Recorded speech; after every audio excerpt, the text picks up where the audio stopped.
Hey guys, welcome back to STA Farms. So on today's video, we're showing you how we raise chickens from chick to table and how it ties into our self-sufficient journey. That was good.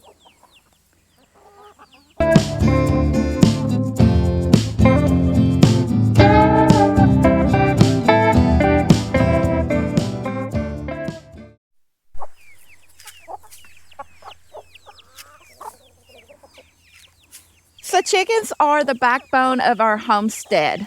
They give us eggs, meat, and a peace of mind of knowing where our food comes from. So we've started with egg layers on our homestead. A small flock of hens can provide enough eggs for your family on a daily basis.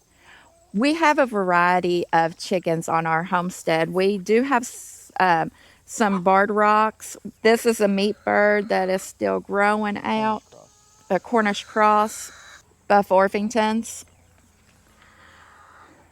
rainbow, black Australorp, baby chicks, Easter egger.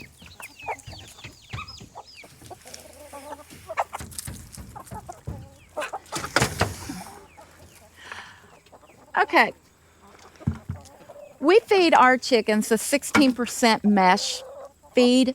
It provides enough nutrients for them, which they also free range. We don't keep our chickens cooped up in a coop.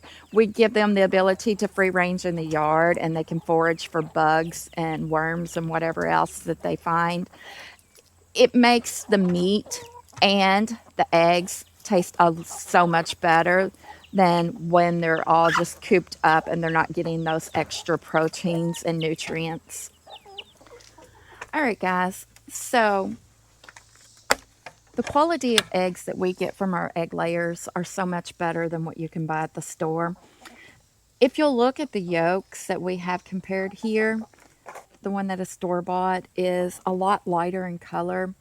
It has less flavor and less nutrients. However, the one that is homegrown or from our backyard, you can look at the yolk and tell that it has more yellow orangey color. It has more nutrients, more protein. They're just so much healthier and better tasting than anything you can buy at the store. So, especially about a year ago, eggs were about $8 a dozen. We didn't have to worry about buying that and paying that price at the grocery store. And our quality of eggs was so much better than what you was buying at the grocery. Okay, as Brandy was just telling about our laying hens, they were the first thing that we got whenever we started our self-sufficient journey. And to be quite honest with you, I was a little bit reluctant to do that. But Brandy convinced me, and I'm so glad she did. So after we got the laying hens, we decided that we'd also like to try to venture into meat chickens. So we done some research on it, and we decided on trying our hand at Cornish cross. The reason we chose Cornish cross is because they can be ready for processing in 8 to 10 weeks. They grow fast and they grow a lot of meat. Now you can get dual purpose birds, but we decided to start out with the Cornish cross, and that's what we did. So what we do is we place our order for chicks and then we have them shipped in.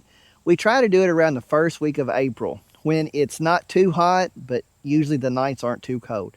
So we go to the post office, we pick them up, we bring them home, and we put them in our garage. We have a makeshift brooder that we have. It's basically, well, it is a Rubbermaid water tank. We put wood chips in it. We make sure that there's a heat lamp in there and plenty of water and food. So we raise them in the garage until they feather out and get big enough to put out on pasture. And that time varies. It depends, really it varies. If it looks like it's gonna be warm, we might move them out a little bit quicker. If we're having some late cold weather, we might keep them in the garage a little bit longer. But once they get ready, we move them out to this. This is our mobile coop. So we built this out of cattle panels and 2x4s and chicken wire. And then we put a tarp over it to keep the weather, the sun, the rain, whatever, off of them. So when the chicks get big enough, they go out to this in our yard. So They'll stay in here. We call this our mobile chicken coop. They'll stay in here until they get big enough to where they can't get through the netting. We have the bird net, or the, what's it called? The electrified netting. So if we turn them out too soon, they can actually go through the netting and get out. So we keep them in here. We'll move this daily.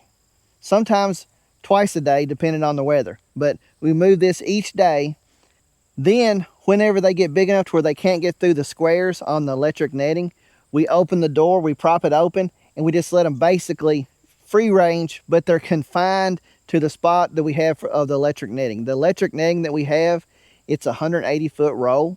So we basically just make an area, a square-ish area for them to come out. They come out as they please. Now, when we open this and let them come in and out, then we don't have to move this every day. We have to move it probably, depending on the weather. If it's raining, we have to move it probably every other day. If it's not raining, they stay outside more, maybe every 3 days. But they'll get underneath here and it'll get nasty and we need to move it. So you don't have to move it as often, but you still have to move it. As far as the feed, we feed these the same thing we feed our laying hens, the 16% mash feed. And we have found with the Cornish cross, it works better for us if we feed them one time a day instead of leaving the feeders full. The Cornish cross, they're known as really good meat chickens, but they also have problems. They have problems with their legs sometimes. They have problems with having heart attacks if they eat too much. But we have really cut our loss down if we only feed once a day instead of keeping the feed out for them to basically eat as much as they want whenever they want. So by doing that, we're able to process our Cornish crosses at about the 10 to 11 week range.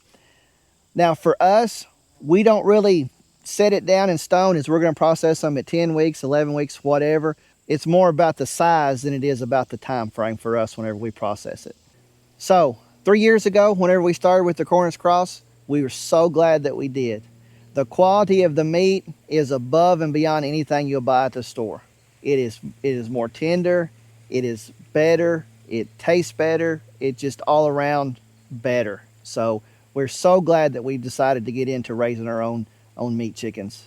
By raising our own meat chickens, we're able to stock our freezer with good quality homegrown chicken, and you won't find that type of meat at your local grocery store.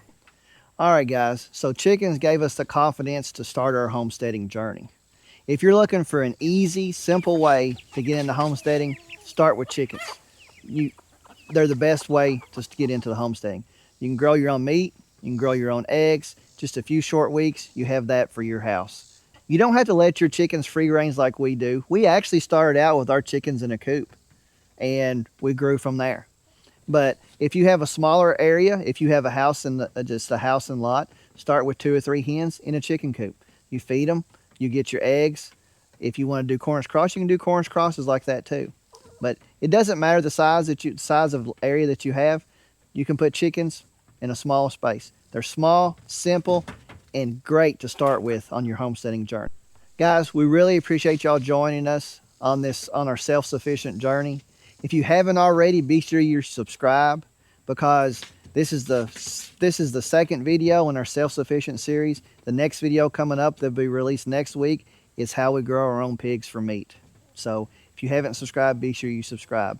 And listen, we appreciate it, and we hope to see you on the next one. Bye, guys.